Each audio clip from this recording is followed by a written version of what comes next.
Okay, so I think we can start. My name is Beata Surmacz. I am the director of the Institute of Central Europe in Lublin.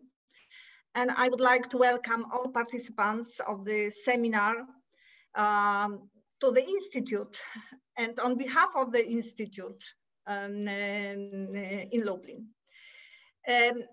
I would like to give a very warm and special welcome to Mrs. Urszula Doroszewska, the ambassador of the Republic of Poland to Lithuania.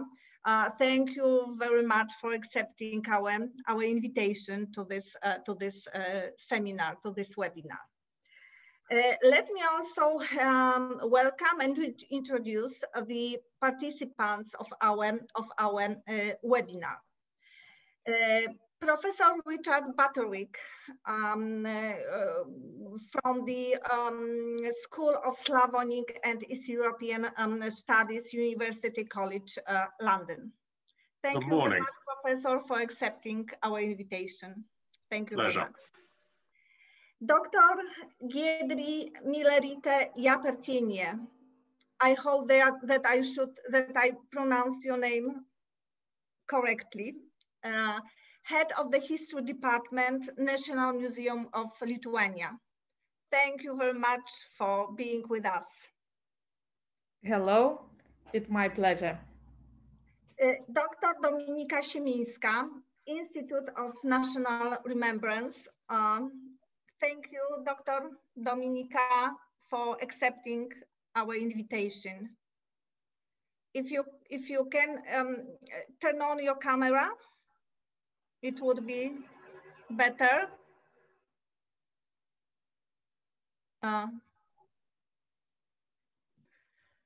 Do you hear us?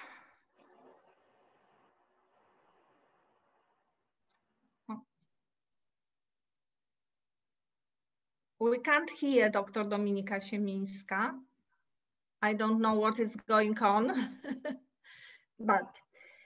and Dr. Tomasz Błaszczak, without Magnus University, Faculty of Political Science and Diplomacy. Thank you very much, Dr. Błaszczak, for accepting our invitation. Hello, in my case already, good afternoon.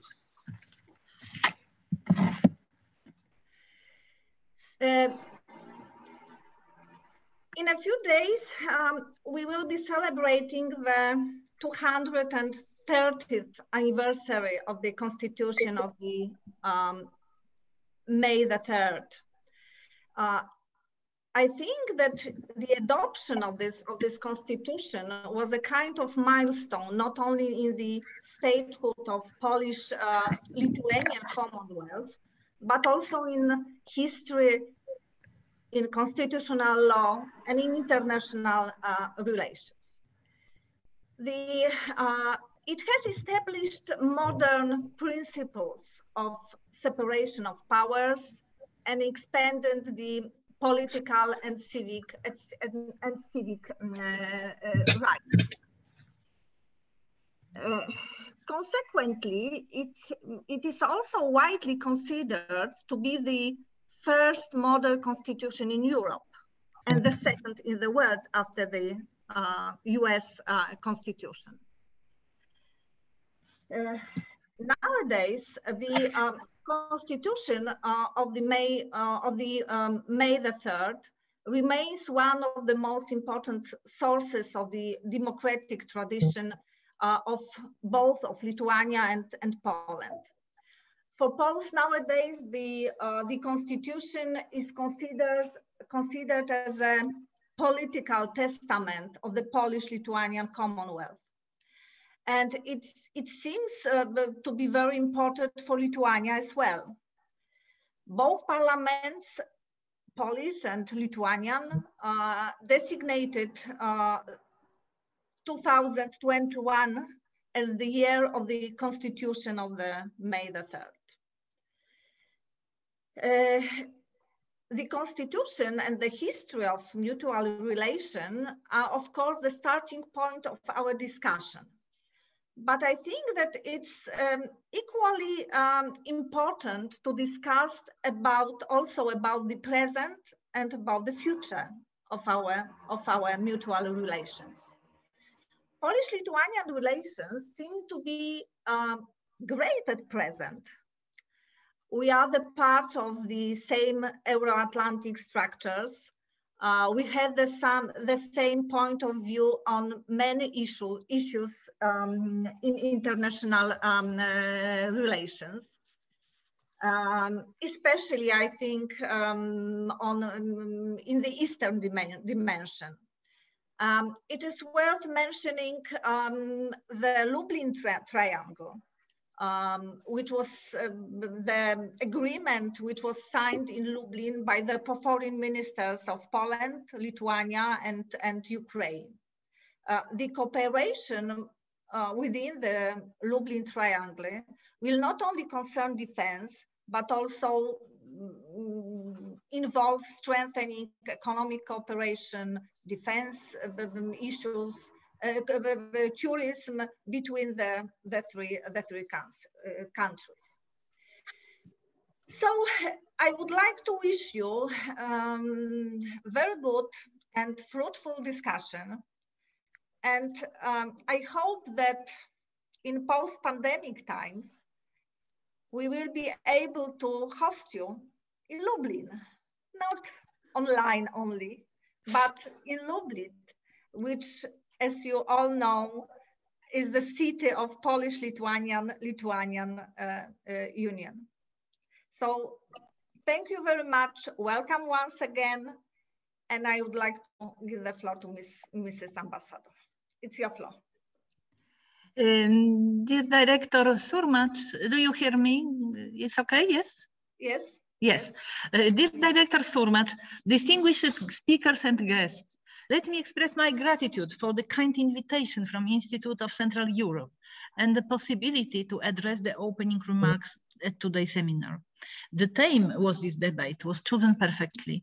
Just 2 days ago, we marked the 27th anniversary of the Polish-Lithuanian Treaty on Friendly Relations and Good Neighborly Cooperation. And already on Monday, we'll ceremoniously celebrate the 230th anniversary of the adoption of the 3rd of May Constitution, first such an act in Europe.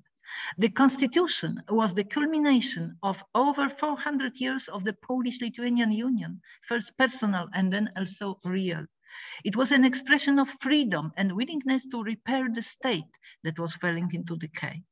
The achievement of the constitutions in the face of the imperial aspiration of the partitioning powers were impossible to maintain and to be fully implemented. However, we must be glad that the spirit and the letter of the laws contained in this act survived, becoming an inspiration for the next generation fighting for freedom, next generation of Poles and Lithuanians. This eventually resulted in the restoration of independent Lithuania and Poland after World War I. However, the storms of history caused yet another loss of sovereignty for our countries. It is only since the collapse of communism that we may forge our destiny fully independently. And with regard to Polish-Lithuanian relations, we are really successful in these efforts. Our strategic partnership is not a cliché. We share same values, interests, and approaches. Let me just name areas such as security, be it military, energy, or cyber one, infrastructure, and the need to catch up with Western countries, especially through means and possibilities provided through Treaty Initiative and Lublin Triangle and our common assessment of relations with our eastern neighborhoods. President Nausėda visit to Warsaw and at the same time visit of Prime Minister Morawiecki to Vilnius that will take place in the days are clearly visible proof how close and good our relations are. Mutual respect and patience helped us to achieve so significant progress in historical and cultural dialogue, which is so important for our nation. I am deeply convinced we can build upon this and fight negative stereotypes and prejudices that to some extent still occur in our societies. Thanking once again the organizer for invitation, let me wish all of you fruitful and inspiring discussion. Thank you very much. Thank you very much, Mrs. Ambassador. And of course, as usual, I forgot to say that the discussion will be moderated by Dr. Ola Aleksandra Kuczyńska-Zoniks, the head of our Baltic team at our institute. So Ola, I think you can start the webinar and the discussion. The floor is yours. Thank you very much. Thank you for this very interesting introduction. So I would like to start from Polish-Lithuanian Commonwealth in 18th century, which was probably the most tragic period of history, which brought three partitions among the neighboring empires and the loss of the independence. At the same time, we had a Constitution of the May 3rd, and this document was to ensure more freedom and political equality on its territory. So let's take a closer look at what was happening in Polish-Lithuanian Commonwealth at that time, and how this document was understood by people in those days. And this question I would like to ask Professor Butterwick, who is an author of several excellent books devoted to the Polish-Lithuanian Commonwealth. So, Professor, what were the consequences of the Constitution of May 3rd and for Polish-Lithuanian Commonwealth and for Europe in 18th century? Good morning, everyone. Thank you very much for this kind invitation. I'm really looking forward to this discussion. We tend to think of the Constitution of the 3rd of May as a culmination, as a kind of ending, as a testament. And in some ways it was, but it was also a beginning. The Constitution of the 3rd of May, 1791 was in force for 14.5 months, which is not nothing. That was sufficient time to implement most of its provisions and to show that a new kind of politics worked. The Constitution of the 3rd of May pointed the way to an evolutionary pattern of change in the forms of government, in the balance between the legislative power, the executive power, and the judicial power. And perhaps still more importantly, it pointed the way towards evolutionary changes in the idea of the nation.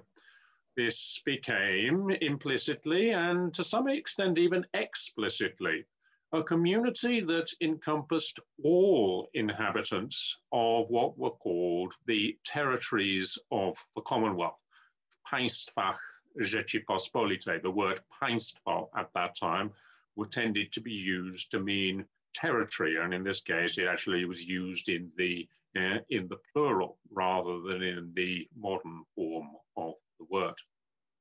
Now, this has caused a measure of controversy in subsequent Polish-Lithuanian relations.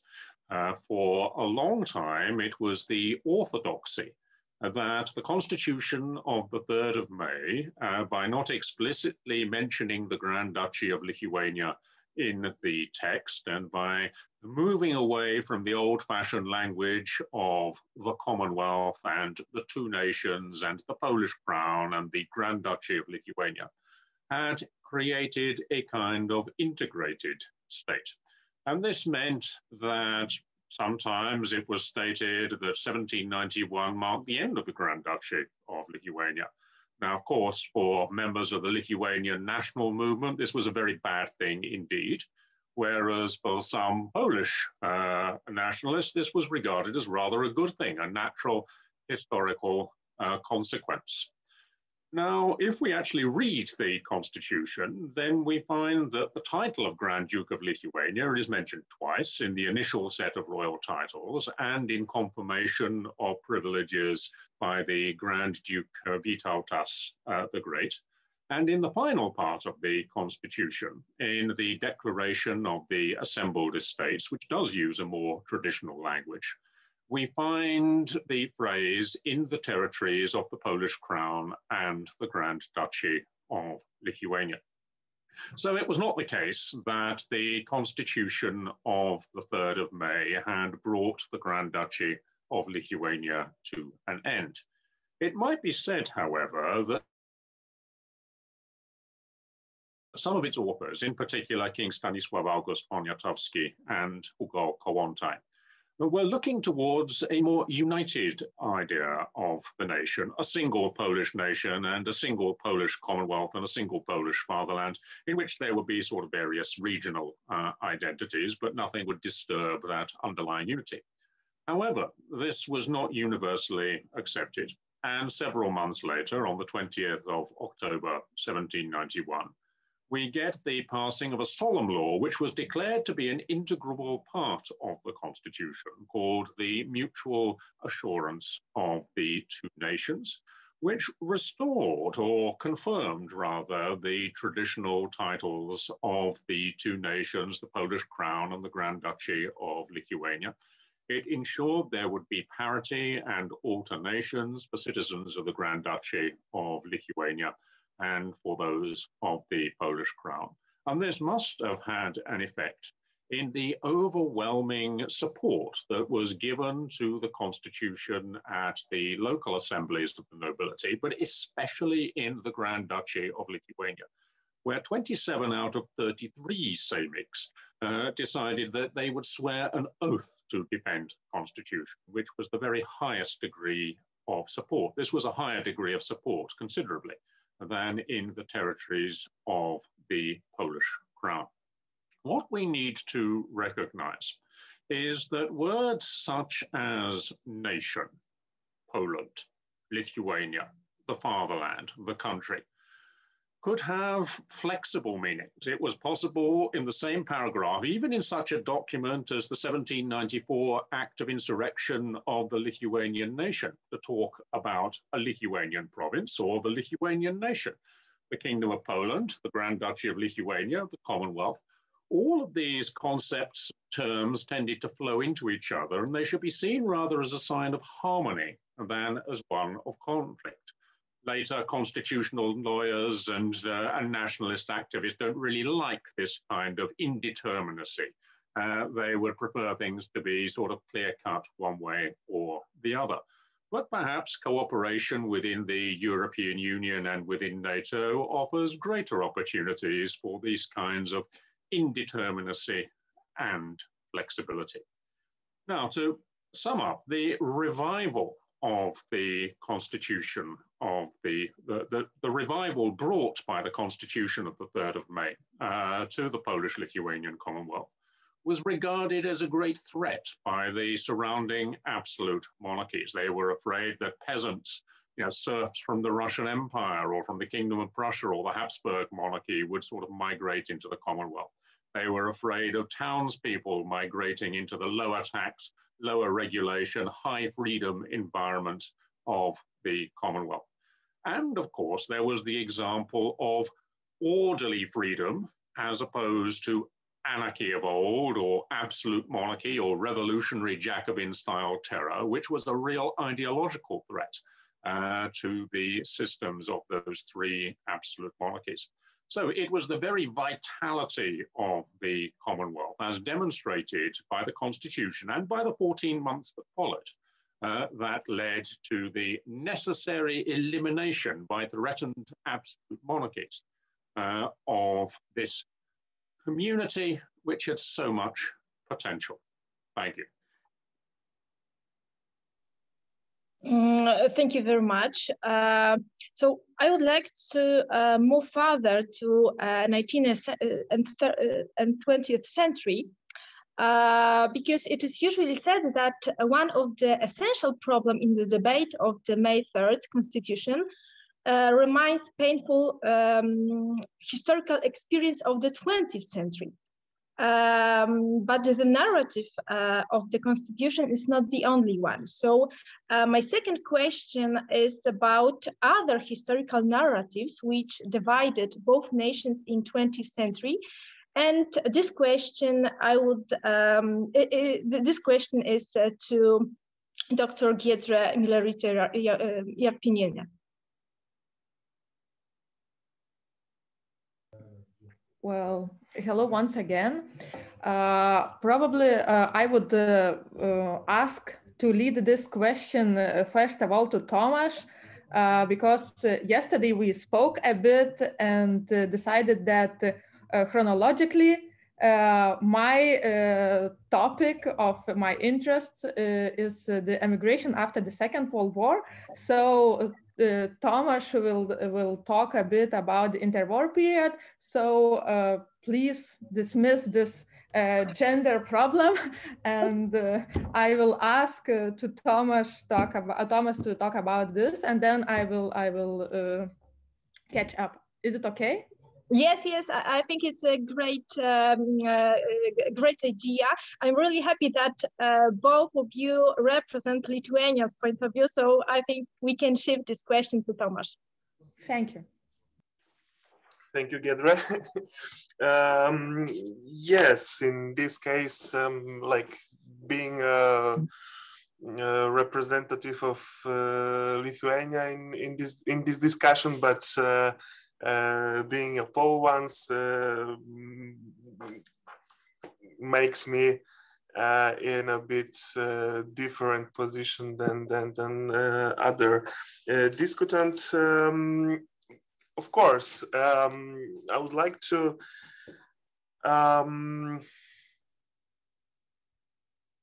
state that what does Professor Richard Butterwick told is very important, talking about the other clashes of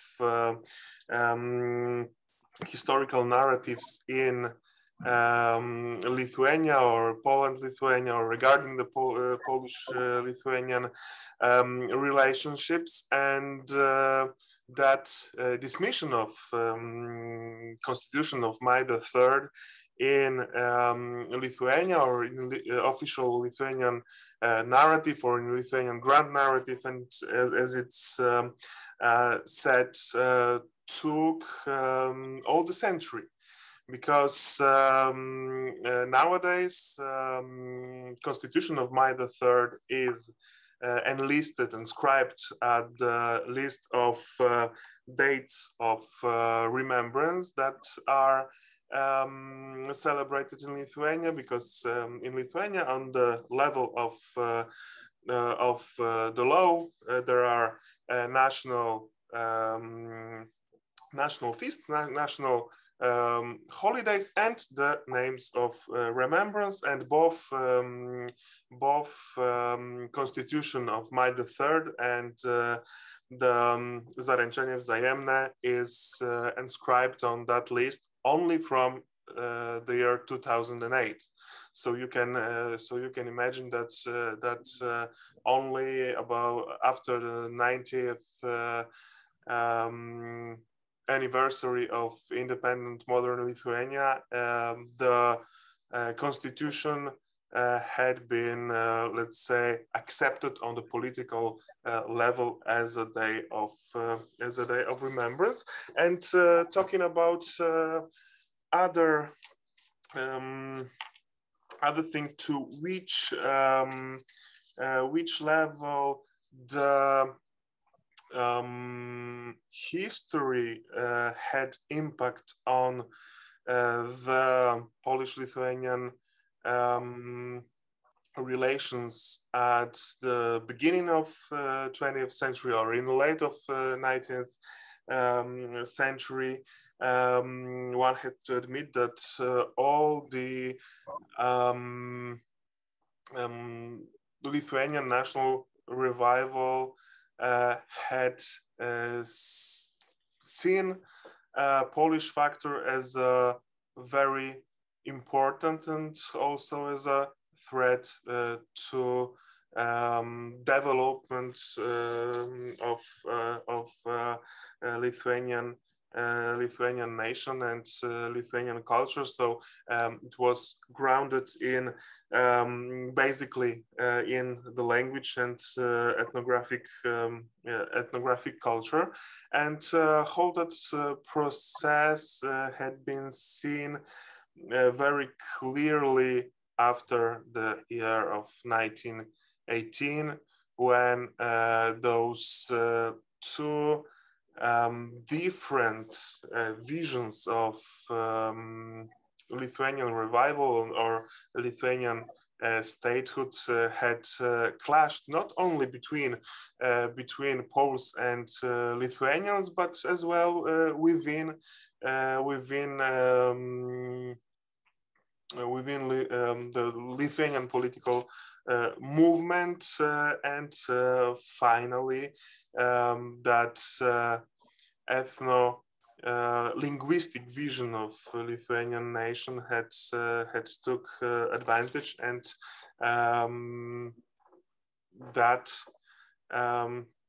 that came to obvious conflict with new Polish state. And historical reflections, when we see the development of modern independent Lithuania, are very clear from the very beginning, because you know, the act of independence, it's called the act of restoration of Lithuanian state. So still everything is grounded in the Lithuanian statehood that existed before the partitions. There are the historical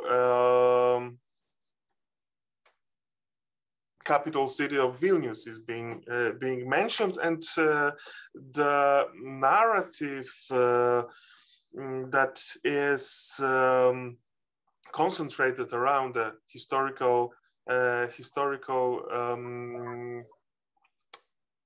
capital, especially after the year 1920, was one of the main factors that grounded the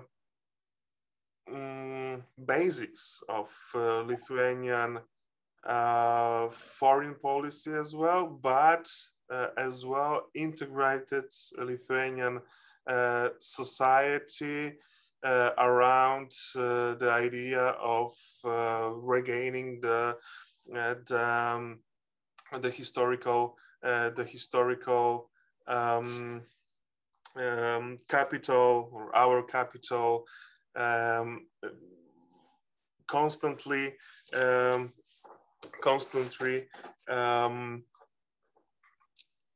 actualizing the idea and the narrative on the city of Vilnius. So I think that those three questions were one of the most were the most important in this discussion when we talk about history and Polish-Lithuanian relations, and in the first half of the 20th century. And then I think I should pass the microphone to Giedrė. Thank you very much. So please, Giedrė. Okay, so thank you once again for the question, and thanks, Tomek, for the beginning. It's much easier for me to talk about this question. And I would like to start referring what both discutants said about the Constitution of the 3rd of May, that to be honest, I should say that this Constitution is not a part of history events in our society. What do I mean with this saying is that yes, we have the Constitution mentioned in Honorable Days list. Yes, we have it mentioned in our history textbooks. Yes, the students in Lithuania, they have to know this date. And the main fact that is one of the first constitutions, but probably that's it. Like all of our very important people from governmental institutions, they talk about the Constitution as well during the events, but in the white society, actually, we don't discuss what is the meaning of the Constitution or how it implemented our common or even Lithuanian as national country history. So if you would stop and ask any, I don't know, men, student, women in the streets of Vilnius, Kaunas, or any village in Lithuania, it would be probably 1/3 of those who can talk about this historical event.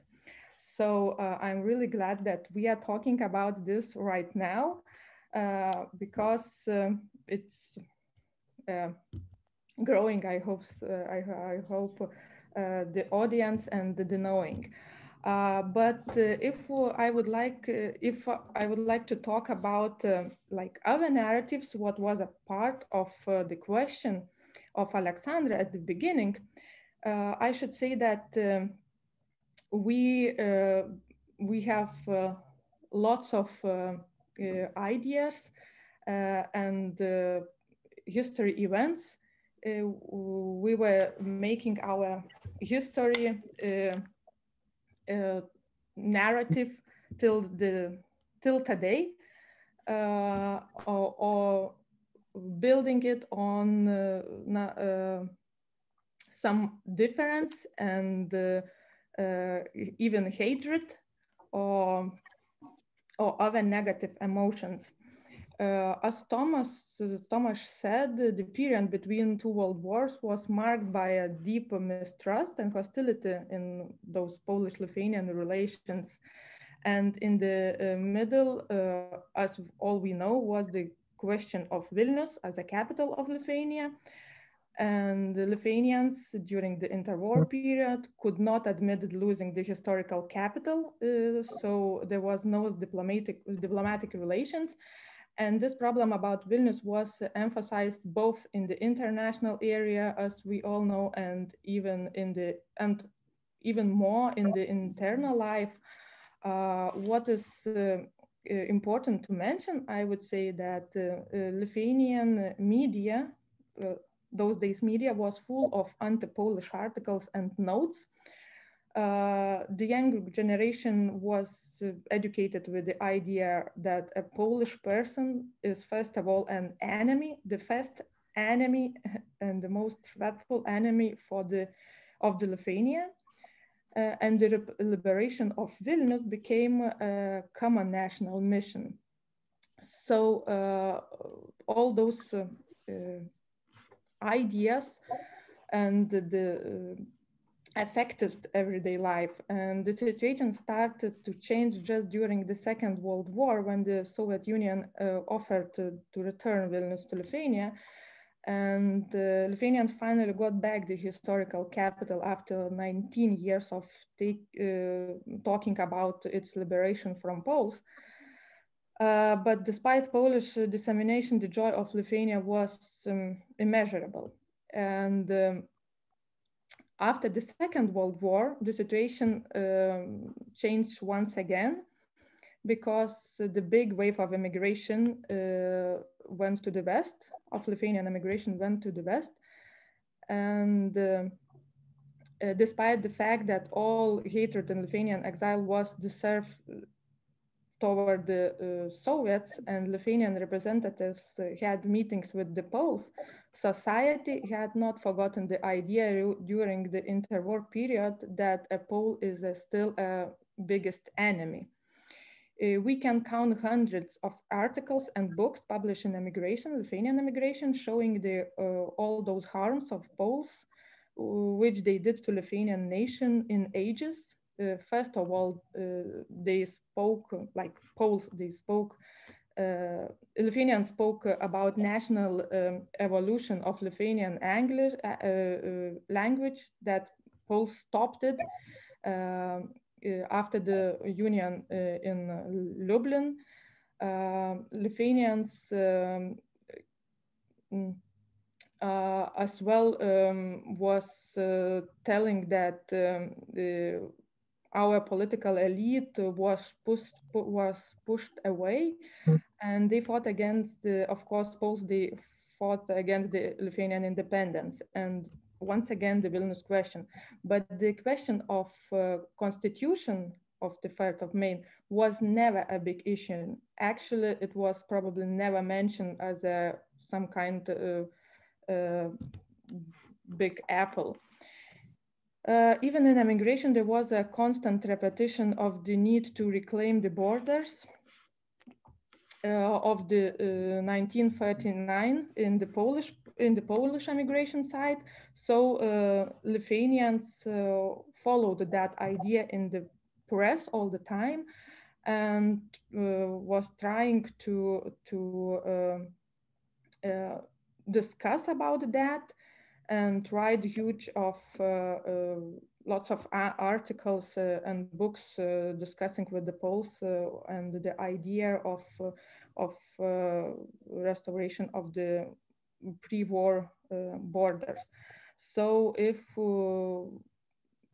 we ask, did the history affected somehow the relations between two countries, and what are the other narratives? I should say that the main narrative is still probably a discussion about the Vilnius and Vilnius region belonging to Lithuania or to Poland. So for the beginning, that's it. Thank you. Thank you, Giedrė. So I would like to move to practical dimension of Polish-Lithuanian relations, especially because of the fact that Tomasz and Giedrė mentioned several examples of hostile relations. So my intention is to find how currently Poland and Lithuania cooperate with each other. And our guest, Dominika Siemińska, works at the Bureau of Remembrance and Identification of the Institute of National Remembrance. And she has been conducting several surveys in Poland and Lithuania and investigating the crimes of the Soviet Union. So my question for Dominika is, what do you think? Can historical narratives act as a catalyst for Polish-Lithuanian cooperation based on your own experience as a researcher?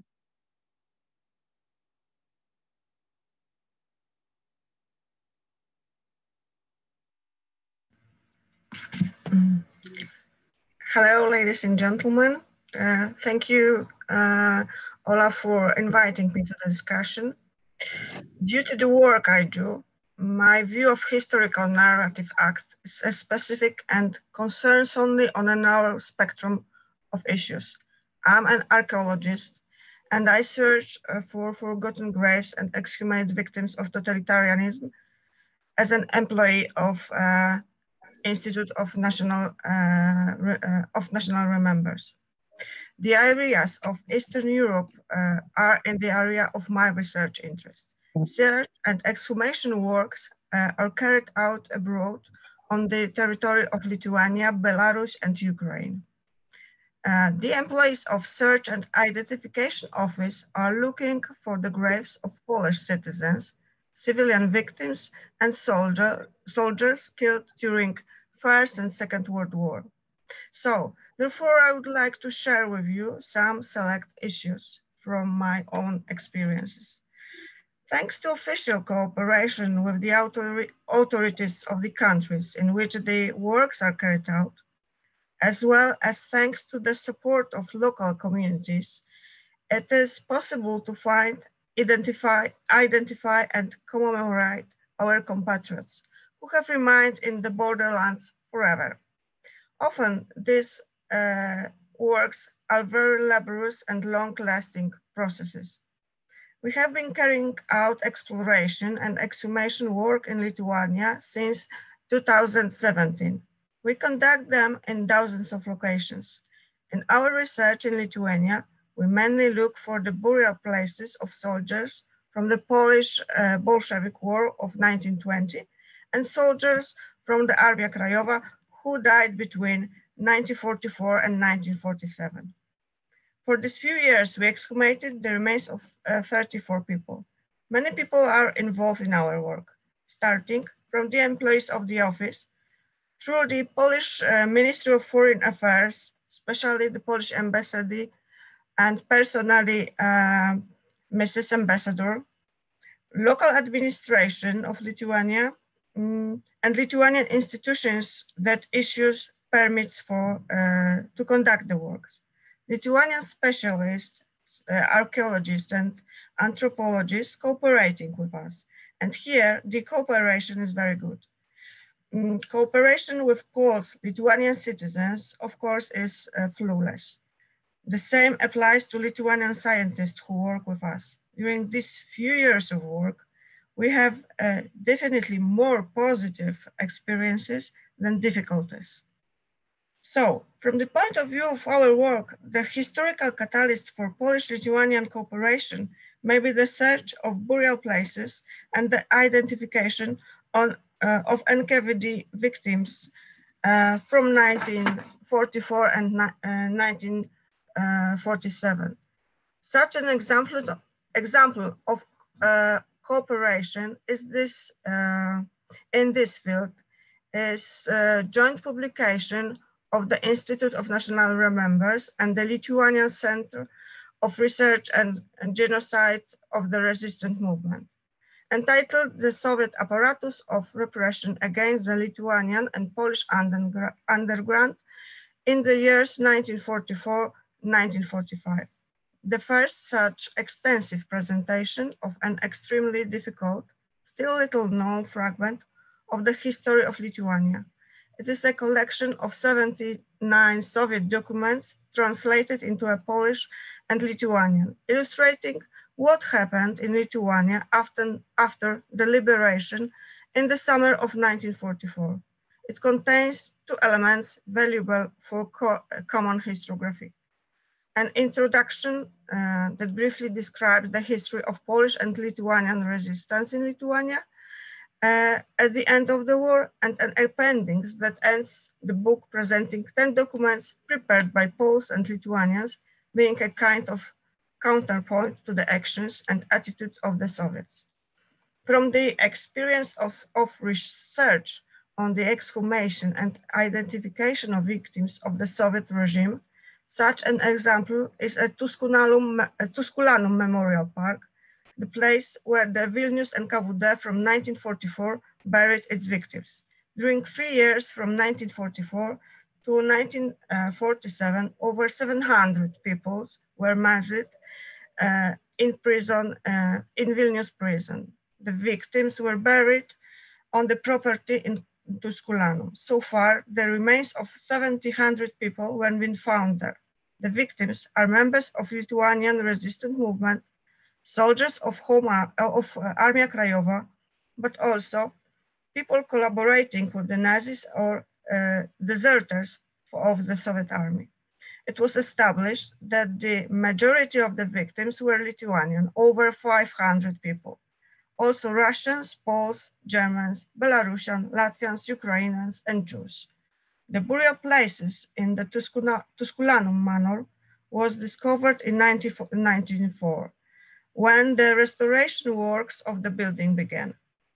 45 death pits were discovered, in which the remains over 700 people were found. 66 of them were identified. We know that not all the graves have been discovered yet. We are talking about cooperation in the identification of Poles buried on the territory of Tusculanum Manor.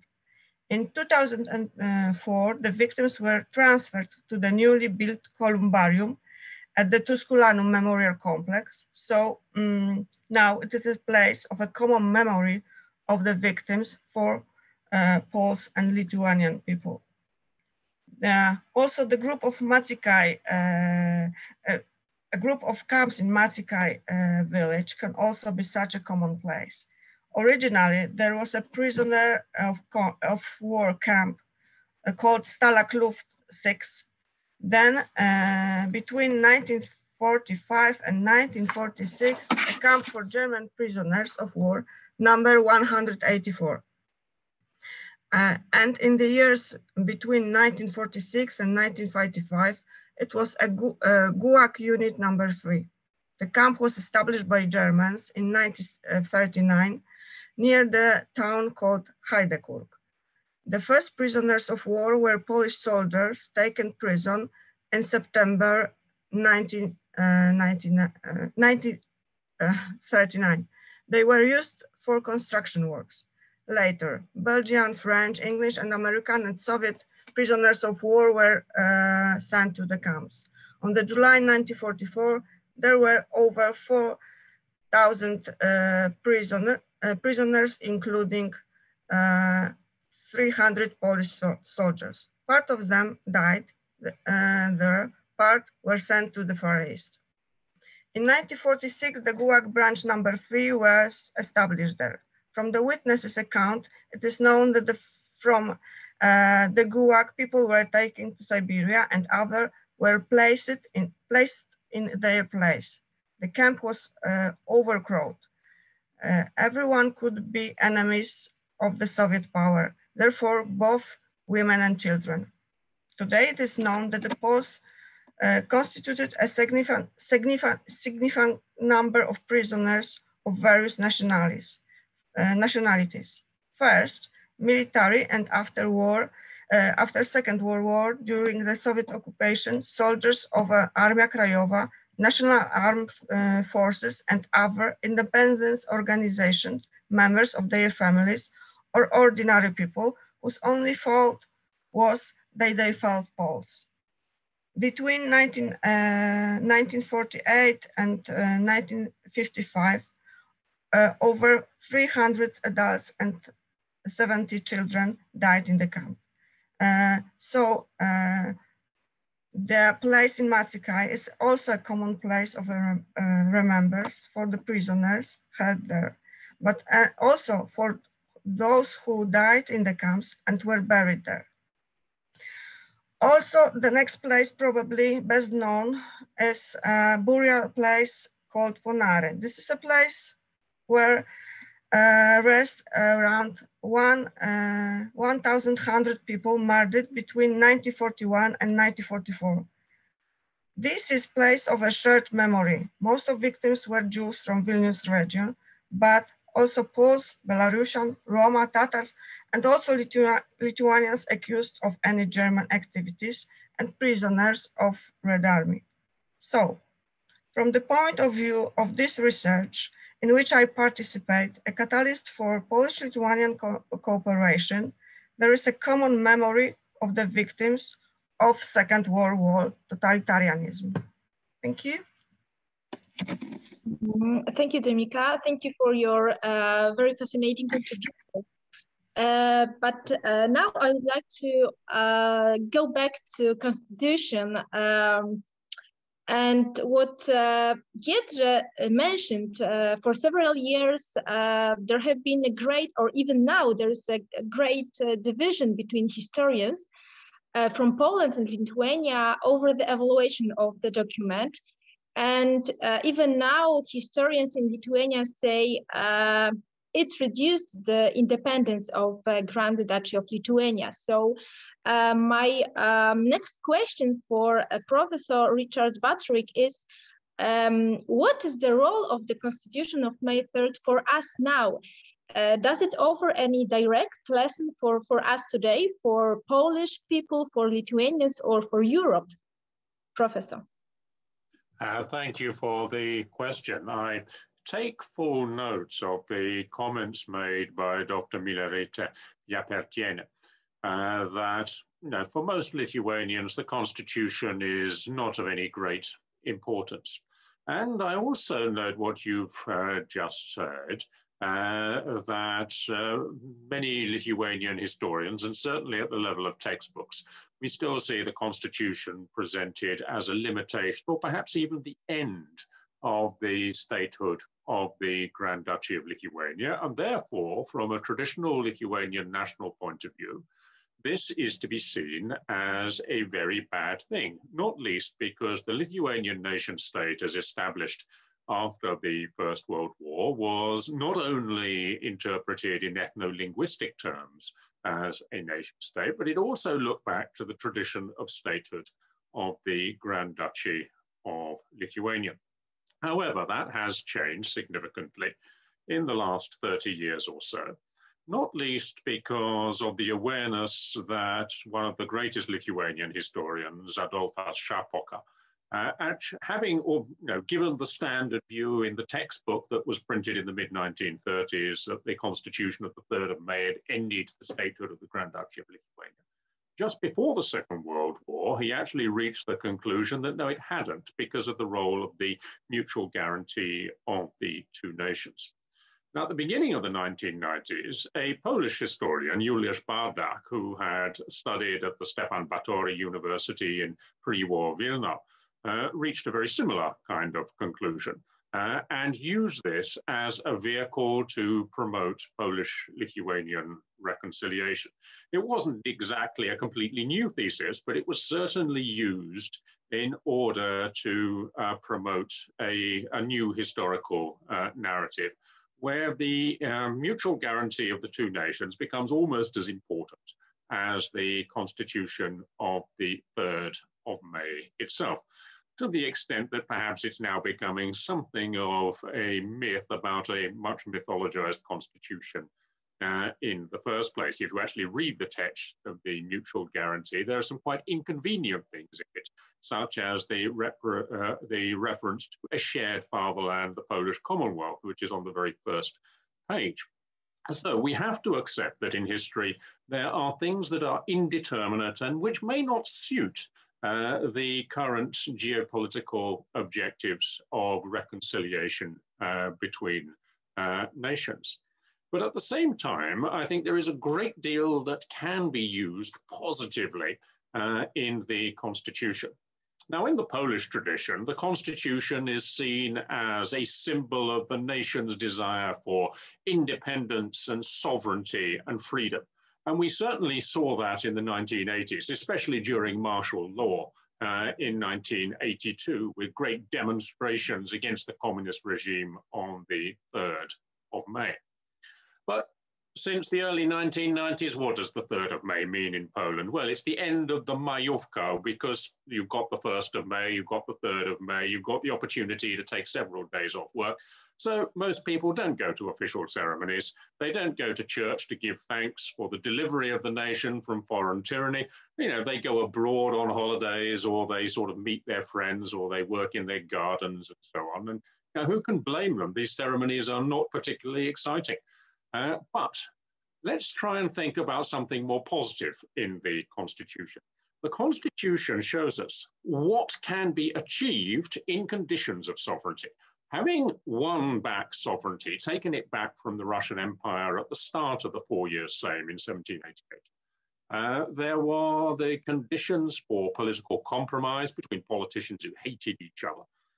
There were the opportunities for the compromise in ideas between the ideas of a stronger monarchy and those of republic and liberty, between those of a society of estates with a leading role of the nobility and the idea of a society where freedom, security, property is for everyone, and the possibility of evolutionary change. So I would say that the meaning of the Constitution today, which can apply just as much in Lithuania as it can in Poland, is what you can do with sovereignty rather than merely an aspiration to sovereignty. Thank you very much. I totally agree with what you said about this common meaning of majówka, which is in a few days. But now I would like to focus more on what you also mentioned, reconciliation between Poland and Lithuania, because when we look at current relations between the states, especially in the fields of defense, economy, energy, culture, and society, we can see that everything, this cooperation continues in a good direction. And the states cooperate with each other on the several fields. So my next question, both for Giedrė and Tomasz, is about other controversial historical narratives between the country and how those controversial narratives influence the current relation between the states. I'm not sure if Giedrė will start. I'm not sure who, maybe Giedrė or the same as previously. Oh, okay. So Giedrė, if you can, please start. Please start. Okay. Okay. Sorry, Tomasz, for this time. Yeah. Wait a moment. Thank you for the question once again. And what I was hearing right now during the discussion and thinking is that sometimes the idea, if we can say, goes before the train, or sometimes it goes after the train. Sometimes like lots of events in the history, or especially in the Polish-Lithuanian relations, was because of changes in the geopolitical situation. And actually we just it seemed that suddenly we opened the eyes and realized that like everything is changed, and we were not a part of the processes. When I'm thinking about my research on Polish-Lithuanian relations in immigration after the Second World War, at the beginning, of course, I was like identifying the main problems and main narratives which caused the hatred and not collaboration during those 50 years.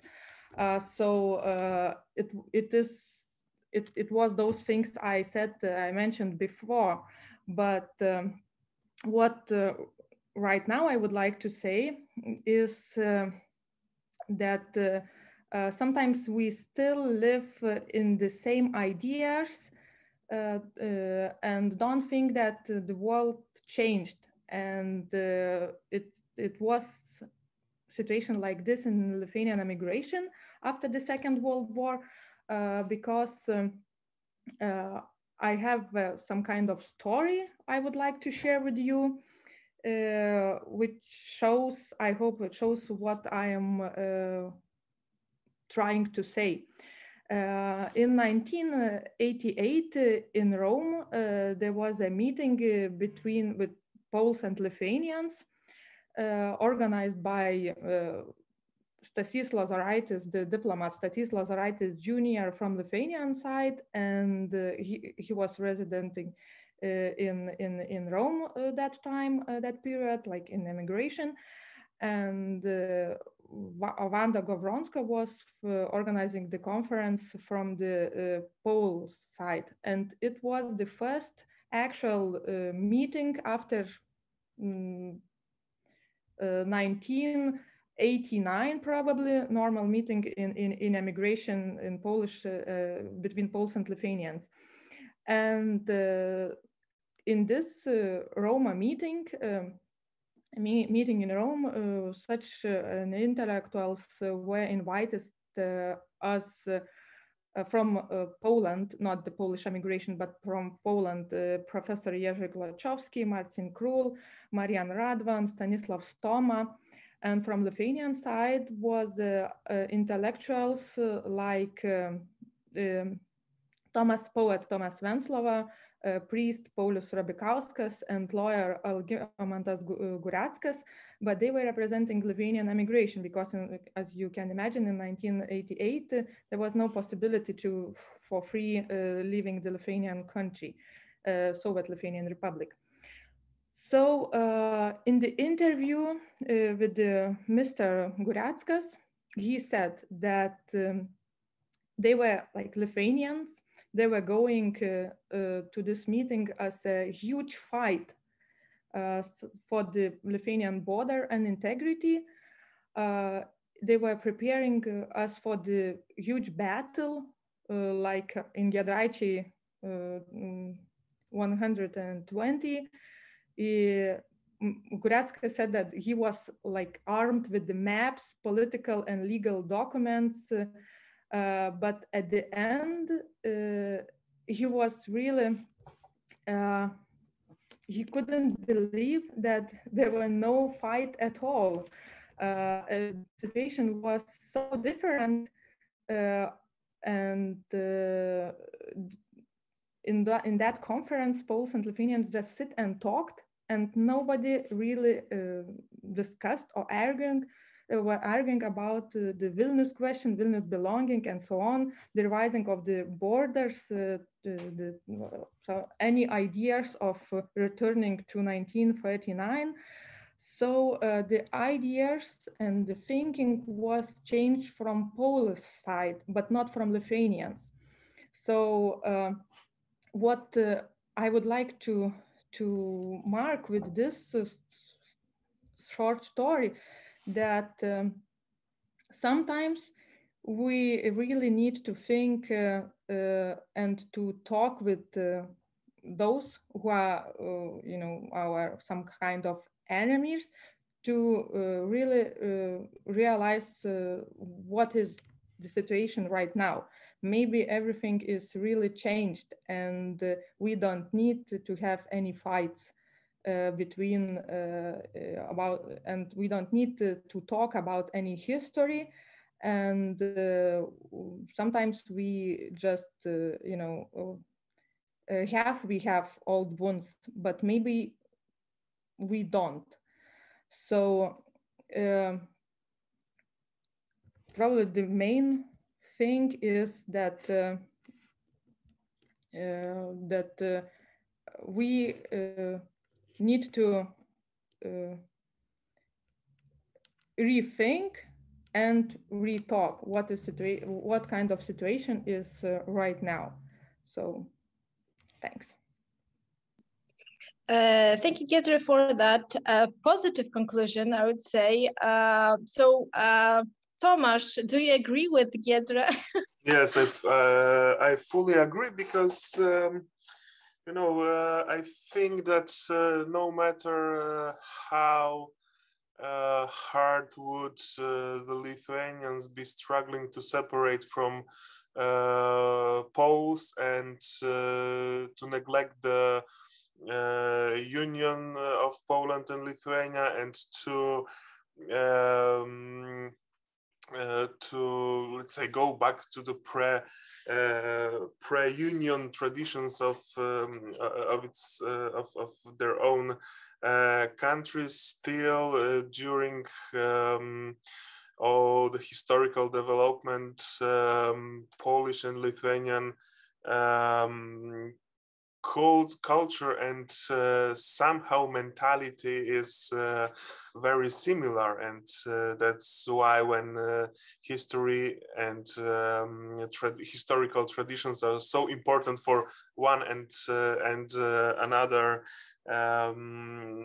nation, that's still very complex, but when we sit and talk about the same events, it sometimes looks like there is no problem, and we can take the history or those different historical narratives as they are, and start to think about common future. So that's the most important conclusion, I think, from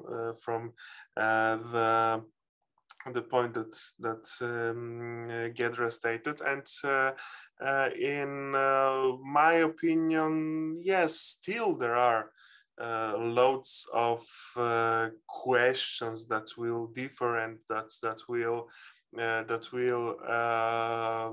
be seen, or the narrative from Poles and Lithuanians will be different on some point, but I think, as with the question of the Union of Lublin and the Constitution of May the 3rd, it can change, and it cannot dominate the main political discussion among two countries. So even those events from the year 1920, which cannot be seen as the optics are not the same from Lithuanian or Polish side, because from Polish side it will be mainly the biggest victory against the Bolsheviks, and securing the Polish statehood, and even hold Europe from Bolsheviks and from the Red invasion to the west. And still, for the Lithuanians, the most important point of that narrative will be the seizure of Vilnius, the Żaligovsky Mutiny, which always will be the most important point of that conflict. But still, for us as a historians, or for whole the society, is most important to talk about those things. Maybe a bit negotiate the narratives, what is being done for last 30 years, when we talk about the works of Polish-Lithuanian Commission. I think that at this quite long period of time, because 30 years of independence, regaining the independence of Poland and Lithuania, is quite a long period of time, and even those 27 already years, yes, of Polish-Lithuanian bilateral treaty. All those things show that this cooperation, however hard and based in that historical discussions in 1919s, or as Giedrė mentioned, at the end of 80s, it's turning on to the or it already turned to a good direction, and those older times can be a point of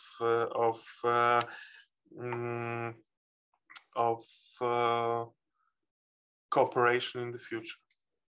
So that would be my conclusion. Thank you very much, Tomasz. So I would like now to continue this discourse about obstacles of cooperation in the fields of memory politics, and especially in the context of cooperation between institutions, because Tomasz, you mentioned about that, and taking into account that Dominika represents this practical level of cooperation. I also would like to mention that even a few months ago, there was a huge discussion in Lithuania about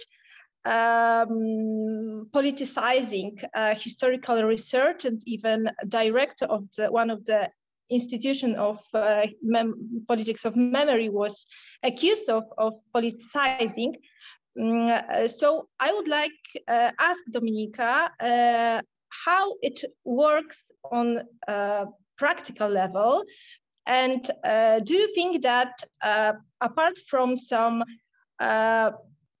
difficulties on the international level, there are also some obstacles on domestic level in the countries? What do you think? What are your opinion about those obstacles of the cooperation between the countries? The obstacles for us, especially in our work with Lithuanian Center of Genocide, is the cooperation is stopped because of these changes in Lithuanian Center of Genocide. So now we wait for stabilization of the situation in the center. And of course, pandemic and coronavirus stopped us in our work. But I hope on the professional level, we could work instead of the some political or historical obstacles.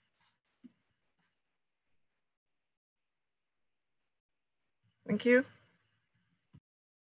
Thank you very much.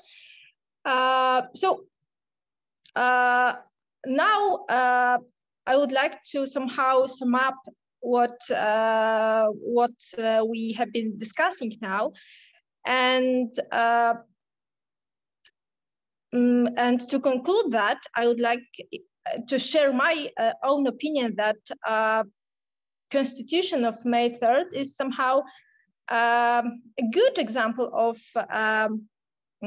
how to use history to straighten relation between the states, because generally speaking, it is a moment which is recognized by both countries, and especially taking into account that both Lithuania and Poland mark this anniversary of May 3rd Constitution. So my last question to all panelists is how to use historical heritage to build positive relation between countries, or how to overcome barriers resulting from different historical interpretations. So maybe Professor Richard Butterwick, could you start? Thank you for the question. I think there are sort of two, perhaps contradictory imperatives. One is to understand the past as well as possible, however inconvenient that may be for the purposes of reconciliation in the present. And although it's possible in the case of the Constitution of the 3rd of May to come up with a rather different narrative to the traditional one, which is sort of acceptable to both Lithuanian and Polish historians, and which can therefore serve to underpin joint celebrations, Well, that is a problem of a completely different order to the conflict over the city of the Lithuanians. Is Vilnius for the Poles, it is Vilna. And here the difficulty is to understand why the interpretations are so utterly incompatible. And that requires a leap of imagination on both sides in order to understand the other point of view. But there shouldn't be any expectation that this is going to lead to the construction of some kind of historical consensus, a kind of third narrative halfway between the two. That simply isn't going to happen. It is far more important that no one with half a brain on either side wishes to change the current frontier. It's where it is, everyone accepts that, and that is the basis for cooperation and friendly, good neighborly relations in future. In that sense, I think history needs to be understood as well as possible, but we shouldn't sort of kid ourselves that we're going to find some kind of narration which can sort of underpin a sort of a new era of cooperation. There have to be other bases for cooperation to do with current and future interests. That said, it is important in looking at the past not only to remember conflicts, not only to remember tragedies and defeats, but also to highlight success stories, because success stories can give a rather different, more optimistic kind of model. And in this respect, I think the Constitution of the 3rd of May is an excellent success story. Other such success stories might be associated, for example, with the joint Lithuanian Polish-Ukrainian brigade, which is named after Hetman Konstanty Ostrogski, who won the Battle of Orsha against the Muscovites in 1514. So there are plenty of sort of shared heroes from the past that can serve the purposes of emphasizing cooperation. But you know, let's not think that we can construct a vision of history that everyone can sign up to, because cooperation between nations is much more about the present and the future than it is about the past.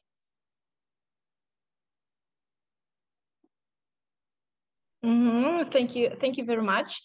And what about Giedrė? What could you add about those ideas? It was good to listen what Professor Richard just said.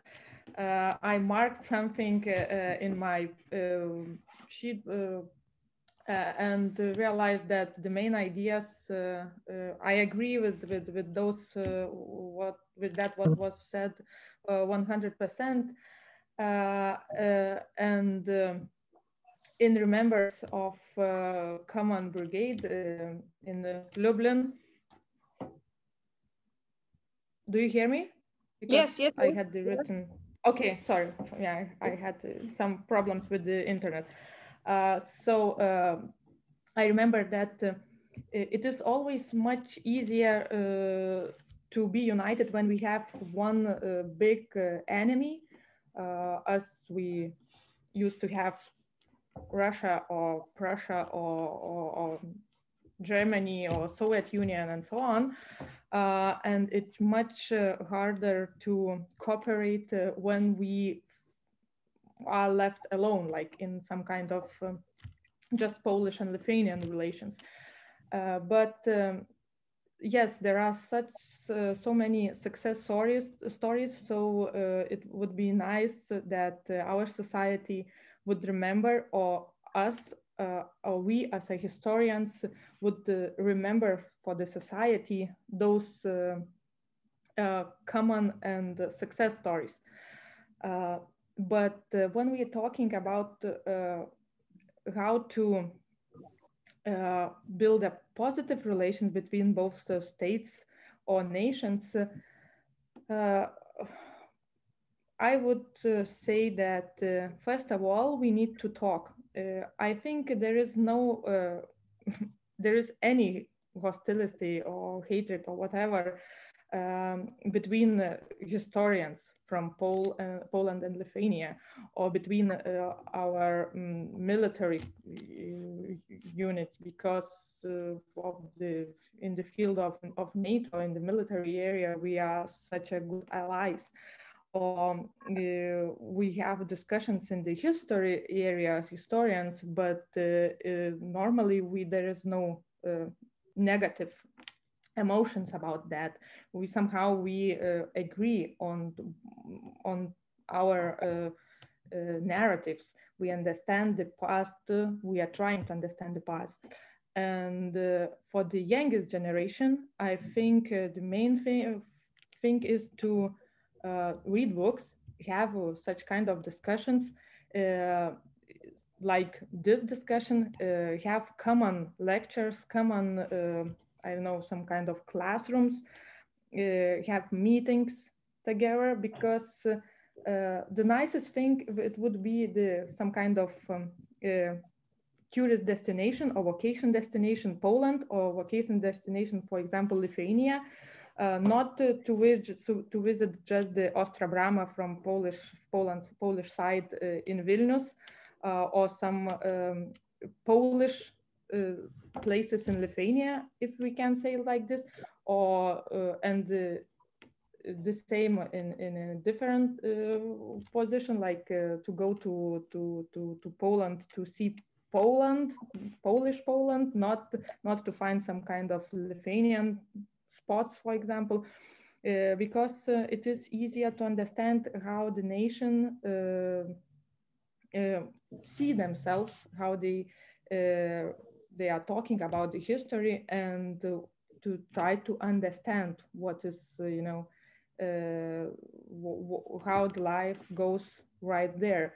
As my own example, I started to like Polish history, and I decided to study Polish history after my excursions to Poland, to Warsaw, Krakow, Lublin, Torun, and so on. So I decided that this is the culture and political area I would like to study more.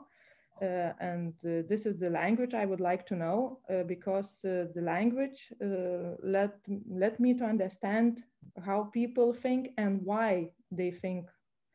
So the summary of my saying is that it is very important not to build walls to remember the bad things, but try to meet people, to actually meet people, and to talk with them, even sometimes if we don't like what they are saying, but those ideas, they let us rethink what we are thinking.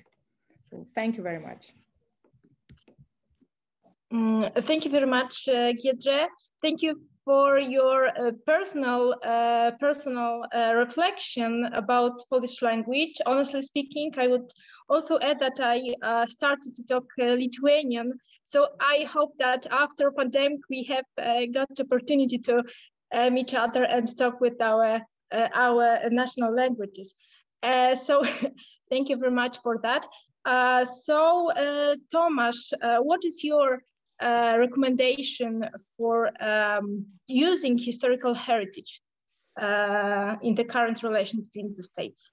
I think it's very hard to add something that was stated by Professor Butterwick, and I fully agree that on his point. I would like only maybe stress that the Polish-Lithuanian heritage, or the heritage we are discussing about, it's not only the heritage of nowadays Poland and Lithuania, and when we see the heritage of the Commonwealth, we have to take into this discussion as well Belarus, which is extremely important nowadays, and the Ukraine, which is still already in that discussion and political events, talking about that military cooperation, about Lublin Triangle that was launched, and I think the most challenging for us at the moment is integrating all that area into the discussion we are talking about, because like where my Lithuanian colleagues are very often stressing when we are talking about the narratives, the interpretations of Polish-Lithuanian Commonwealth with or Grand Duchy of Lithuania and also on, and its heritage. It's like when talking about Poles, everything is clear, and we discussed everything, and we can discuss everything, and we can we don't see a problem. Let's say that but when it comes to our next neighbors, Belarusians, then we still got a huge work to do, and we are only at the beginning of that process that between Poles and Lithuanians was already made. So I think that such occasions, that the huge anniversary of the Constitution of May3 requires from us, from all four nations,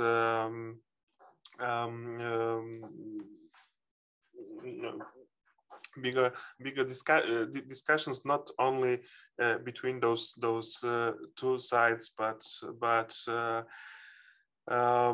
all four sides. And in this case, I think I'm an optimist, and the example of Polish and Lithuanian cooperation can be a good sign for bigger discussion between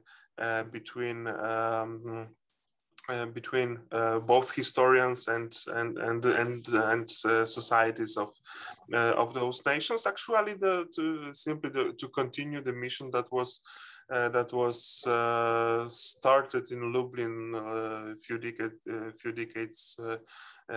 decades ago, and I think that the mutual understanding it's the most important for the future, and always we can find some points that we couldn't agree, but let's not make those points. It's most important that those points wouldn't go as the most important points in our discussions. So I think that as a conclusion, I would like to stress that that process that was started by Poles and Lithuanians and might have a good impact on the whole territory of former Polish-Lithuanian Commonwealth. Mm-hmm. Thank you very much. Thank you very much, Tomasz. And Dominika, your last conclusion. How could we overcome barriers in the fields of history of memory, politics of memory? Thank you. I think that one simple thing, just respect our heritage and our both sensitivity. And that's the clue, I think. I'm very, very glad that I could hear specialists who talk about common Polish and Lithuanian existence. I could hear what you say, because my experience connect only the very, very narrow area. So I can only say it from my point of view how it looks. So this is very I'm glad I can hear that we can talk about our cooperation, and I do hope that really, if we respect both sides, we could do lots of good professional things. Mm-hmm. Thank you. Thank you, Dominika. I'm glad to hear your opinion too. So I think that it is good to hear not only both sides, I mean Lithuanian and Polish side, but also representatives of different specializations and different fields of work. So thank you very much for your reflections. So to summarize our discussion, I would like to